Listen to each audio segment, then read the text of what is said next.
तो she Hulk का episode 2 भी आ गया है और एक बात माननी पड़ेगी कि इस टीवी सीरीज में सब कुछ बहुत जल्दी रिवील नहीं होने वाला है। यानी कि इन टोटल इसमें 9 एपिसोड हम लोग को दिखाए जाएंगे जो कि अक्टूबर तक चलेंगे। तो मेरे हिसाब से यहाँ पे सारे राज खुलने वाले हैं। तो आज यहाँ पे जो एपिसोड 2 आया है वो भी काफ़ी ज़बरदस्त था, जहाँ पे हम लोग को सुपर हीरो की फैमिली भी दिखाई जाती है। जैसे कि आप लोग नोटिस किए होंगे मिस मार्वल में यहाँ पे हम लोग को कमाला की फैमिली दिखाई गई थी और वहाँ पे जो भी बातचीत चल रही है वो भी देखने को मिलता है। उसी तरह दोस्तों जेनिफर वॉल्टर्स की भी एक अपनी फैमिली है जिसे देखने में ऑडियंस को काफ़ी मजा आया। दोस्तों देखा जाए तो फेज 4 में मार्वल सिनेमैटिक यूनिवर्स हीरोज की पर्सनल लाइफ भी दिखा रहे हैं कि अपनी फैमिली के साथ कैसे बिहेव करते हैं। और टुगेदर दोस्तों ये एपिसोड 2 तो काफी कमाल का है, लेकिन इसमें कुछ हिडन डिटेल है जो आगे हम लोग समझने वाले हैं। तो दोस्तों कंप्लीट वीडियो को स्टार्ट करने से पहले आप लोग कर दीजिए वीडियो को लाइक और कमेंट करके ये बताइए कि शी हल्क के आज के एपिसोड को आप 5 में से कितना स्टार देंगे। साथ ही साथ जो लोग मेरे चैनल पर नए, मेरे चैनल को सब्सक्राइब करके हमारी कॉमिक बुक टॉक्स फैमिली का हिस्सा बन जाइए। तो दोस्तों हम लोग शुरुआत करते हैं बिल्कुल नई अपडेट से। तो गाइस एपिसोड 2 की शुरुआत होती वहीं से जहां से वो खत्म हुआ था। यानी कि दोस्तों अब लोगों को पता चल गया है कि जेनिफर वॉल्टर्स एक शी हल्क है और यहाँ पे उसकी काफ़ी तारीफें हो रही है कि कैसे उसने जूरी की जान बचाई थी। लेकिन सबसे बड़ी प्रॉब्लम तब आती है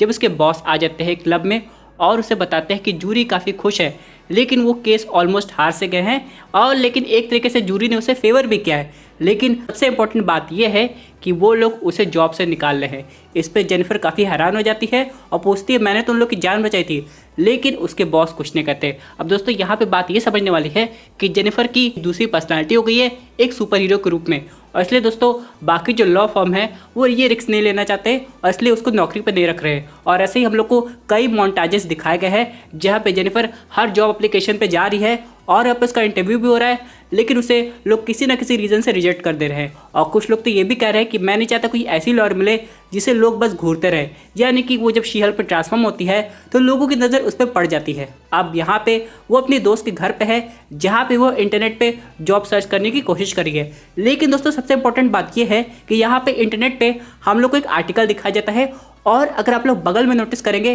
तो यहाँ पर हम लोग को 3 ईस्टर एग देखने को मिले हैं, आयरन मैन 3। उसके बाद दोस्तों अगर आप लोग नोटिस करेंगे तो यहाँ पे इंग्लिश में क्या लिखा है, एक आदमी जो कि मेटल क्लॉ के साथ यहाँ पे बार में बैटल कर रहा था।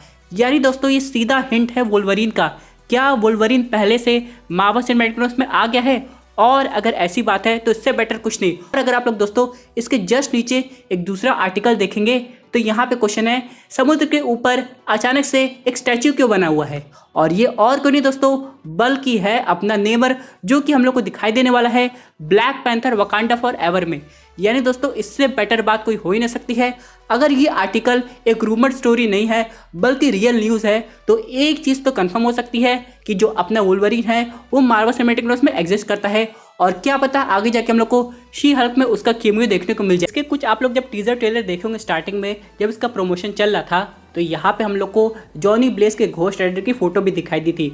यानी दोस्तों यहाँ पे हम लोग को बहुत से कैमियोज की हिंट देखने को मिलने वाली है। हालांकि वो हम लोग को फिजिकली अपीयर होते हुए ना दिखाई देंगे, लेकिन इनका नाम ही काफ़ी है कि वो लोग मार्वल सिनेमैटिक यूनिवर्स में पहले से आ गए हैं। सबसे मजे की बात दोस्तों मुझे वोल्वरीन की लगी, क्या वाकई यहाँ पे वोल्वरीन है? और अगर आगे जाकर उसका सामना शी हल्क से होता है तो सही में मज़ा आ जाएगा और उसके थ्रू दोस्तों हम लोग को बाकी म्यूटेंट्स भी दिखाई दे सकते हैं। और ये जो आर्टिकल शी हल्क पढ़ रही है इसके बारे में और डिटेल में हम लोग को आगे और बात करनी होगी। लेकिन चलिए अब अगला सीन आता है जो कि है शी हल्क की फैमिली का। यहाँ पे वो अपनी फैमिली के साथ डिनर तो करती है, लेकिन उसके फैमिली वाले अफसोस जताने के अलावा दुनिया भर के सुपर हीरो की बात करते हैं। जैसे कि हॉकाई अपना तीर इकट्ठा करते जब तीर कमान से निकल जाता है और यहाँ पे ब्रूस की तारीफ होती है क्योंकि उसने स्नैप करके लोगों को बचाया था। लेकिन यहाँ पे एक उसके डैड होते हैं जो उसे उस ग्रुप से अलग निकाल के उसकी दिल की बात को समझने की कोशिश करते हैं और उसे थोड़ी तसल्ली भी देते हैं। बाद में हम लोग जेन को देखते हैं बार पे और यहाँ पे एक इंसान की एंट्री होती है जिसके खिलाफ जेनिफर वॉल्टर्स लड़ रही थी, जिसका नाम है मिस्टर हॉलीवे। अब यही इन्हें रिक्रूट कर लेते हैं, लेकिन अंदर की बात कुछ और होती है। असल में दोस्तों ये ऐसे सुपर ह्यूमन लॉ डिवीजन का एक हेड बनाना चाहते हैं, लेकिन शी हल्क के अवतार में। ये बात जेनिफर को बाद में पता चलती है, लेकिन अभी तो अपनी जेनिफर के लिए चैलेंज शुरू हुआ है। सबसे पहला काम होता है अबॉमिनेशन की पेरोल। अब ये सुन के जेनिफर थोड़ा गुस्सा आ जाती है क्योंकि दोस्तों आप लोग को याद होगा ना इनक्रेडिबल हल्क के इवेंट में क्या हुआ था कि हल्क और अबॉमिनेशन के बीच बैटल हुई थी जहाँ पे अबॉमिनेशन हल्क को ऑलमोस्ट खत्म करने वाला था। लेकिन यहाँ पे ये सब सुनने के बाद भी जो उसके नए बॉस है यानी कि मिस्टर हॉलीवे वो ये सब बात को इग्नोर करते हैं और बोलते हैं कि तुम्हें अपना काम तो करना पड़ेगा, लेकिन उससे पहले जाके जरा उससे मिल भी लो। अब यहाँ पे दोस्तों शी हल्क अबॉमिनेशन से मिलने जाती है जहाँ पे अबॉमिनेशन उसे क्लियर कर देता है कि उसके और हल्क के बीच में जो भी हुआ था वो ये सब कब का भुला चुका है और अपनी लाइफ को बड़ी शांति से जीना चाहता है। अब एक बार के लिए दोस्तों जेनिफर को भी यकीन हो जाता है कि हाँ, उसका केस लड़ा जा सकता है, उसे पेरोल पे बाहर निकाला जा सकता है, लेकिन फिर भी वो यहाँ पे अपने भाई यानी कि ब्रूस से एक कंफर्मेशन चाहती थी, जहाँ पे ब्रूस को ये बात सुन के खुशी होती थी कि जेनिफर को एक नई जॉब मिल गई है। लेकिन दोस्तों यहाँ पे शो का सबसे बड़ा ट्विस्ट हम लोग को देखने को मिलता है, जो कि ये है कि यहाँ पे जो ब्रूस है वो सकारियन स्पेसशिप में स्पेस में कहीं चला गया। अब दोस्तों यहाँ पे इंपॉर्टेंट बात ये है कि उस स्पेसशिप में वो अपना लैब भी लेके गया, एक तरीके से देखा जाए तो, क्योंकि वहाँ पे कंप्यूटर हम लोग को दिखाई दे रहे हैं।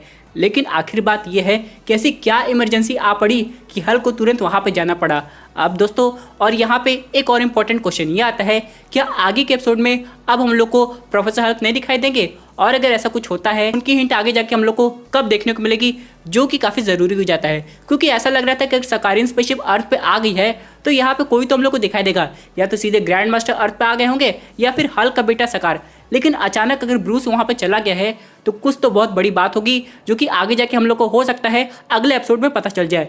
लेकिन दोस्तों अगर हम लोग बात करें शी हल्क की यानी कि जेनिफर की, तो अपने बॉस को फ़ोन करके कह देती है कि हाँ ये जॉब मंजूर है और वो अबॉमिनेशन को बाहर निकालेगी। लेकिन इन सब के अलावा उसके बॉस कहते हैं ज़रा टीवी खोल के देखो, और ये एग्जैक्टली दोस्तों हम लोग को शैंग-ची का वो सीन दिखाया जाता है जहाँ पे अबॉमिनेशन वोंग से बैटल करा था। और सबसे इंपॉर्टेंट क्वेश्चन ये आ जाता है कि आखिरकार वो जेल से निकला कैसे। यहाँ पे जेनिफर के लिए सबसे बड़ी प्रॉब्लम आ जाती है, यानी एक तरफ उसने हाँ कह दी है और दूसरी तरफ केस और अजीब सा उलझ गया है। ऑल टुगेदर दोस्तों ये एपिसोड काफ़ी एंटरटेनिंग था, लेकिन यहाँ पे काफ़ी हम लोग को हिंट देखने को मिली। स्टार्टिंग में म्यूटेंट की, ऊपर से दोस्तों वर्ल्ड वॉर हल्क के एक अगले सीन की, जो कि शायद सकार प्लैनेट पे ही होने वाला है। लेकिन इन सब के अलावा दोस्तों यहाँ पे हर बार की तरह एक पोस्ट क्रेडिट सीन भी है, जहाँ पे हम लोग देखते हैं जेनिफर को जो अपनी फैमिली की हेल्प कर रही है। कैसे? अपनी सुपर पावर की वजह से। एक तरफ वो व्हीकल उठाती है, कभी टीवी, कभी ढेर सारा पानी उठाने लगती है। लेकिन ऑल टुगेदर दोस्तों एक चीज़ तो है, अब जेनिफर को अपनी जितनी भी बैटल है अकेले लड़नी पड़ेगी, क्योंकि ब्रूस की अगर हम लोग बात करें तो उसका कॉन्टैक्ट खत्म हो गया है और वो चाह के भी जेनिफर की हेल्प नहीं कर सकता है। लेकिन हाँ, ब्रूस का एक दोस्त है जो कि जेनिफर के साथ निभाएगा, वो और कोई नहीं बल्कि है केमियो के शहंशाह वोंग। और यहाँ पे हो सकता है अगले एपिसोड में हम लोग को वोंग का केमियो देखने को मिल जाए। लेकिन अगर हम लोग बात करें डेयरडेविल की कि आखिर वो कहाँ है, अब तक क्यों नहीं दिखाई दिया, तो सुनने में ये आ रहा है कि पहले 4 एपिसोड में हम लोग को डेयरडेविल नहीं दिखाई देगा। हाँ, उसके बाद वो अपेयर हो सकता है, और हो सकता है आगे जाके इनका और शी हल्क का हम लोग को एक ज़बरदस्त टीम अप देखने को मिले, जो कि काफ़ी यूनिक लगेगा। वैसे मुझे पता है ऑडियंस उस कैरेक्टर का वेट कर रही है, लेकिन हाँ, ये जो एपिसोड है शी हल्क का वो आगे जाके और इंटरेस्टिंग होने वाला है। तो दोस्तों ये थी अमेजिंग अपडेट जो कि रिलेटेड थी शी हल्क के एपिसोड 2 से। आई होप आपको वीडियो पसंद आई होगी। वैसे आपकी क्या वजह इस पर्टिकुलर टॉपिक पे अपनी व्यू जरूर कमेंट कीजिए। और दोस्तों अगर आप ऐसे सुपर हीरो कंटेंट एंजॉय करना चाहते हैं तो हमारे चैनल को सब्सक्राइब करके हमारे सुपर हीरो फैमिली का हिस्सा बन जाएगा।